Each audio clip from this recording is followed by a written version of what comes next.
ज्योति सिंह पहुंची लोगों का सपोर्ट करने के लिए, हेल्प करने के लिए। जैसे कि मैं बता दूं, बिहार में बहुत ही ज़्यादा बाढ़ आने की वजह से लोग बहुत ही ज़्यादा परेशान हुए थे। इसी चीज़ को देखते हुए ज्योति सिंह डायरेक्ट पहुंच गए लोगों के बीच में, उनका दुख और तकलीफ जानने के लिए। और मैं बता दूं, ज्योति सिंह जो है पवन सिंह के समर्थन में भी है और उनका साथ भी दे रही है लोगों के बारे में, उनके बारे में बता भी रही हैं कि पवन जी हैं जो इन सब चीज़ों को केयर कर रहे हैं, बताए भी हैं मुझे, इसीलिए मैं इधर आई हूँ। और बाकी आप लोग का जो भी दिक्कत है मैं सभी चीज़ों का सुधार कर दूंगी। ज्योति सिंह का यही दावा रहता है, गरीबों से एक एक करके हर एक लेडीज़ों से मिलती हैं, अच्छे से वो बारीकी से समझाती हैं, बताती हैं कि किसी बात का टेंशन लेने की आवश्यकता नहीं है, मैं हूँ, सब कुछ ठीक हो जाएगा।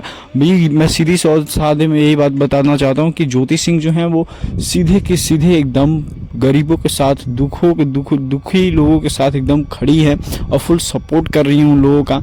लेकिन जो है तकलीफ़ वो तो नहीं लिया जा सकता, वो उस चीज़ को है जो यही बयां कर रही हैं कि मैं हूँ, खड़ी हूँ, आप लोग किसी चीज़ की चिंता मत कीजिए, जितना भी नुकसान हुआ है सबका भरपाई करवाया जाएगा।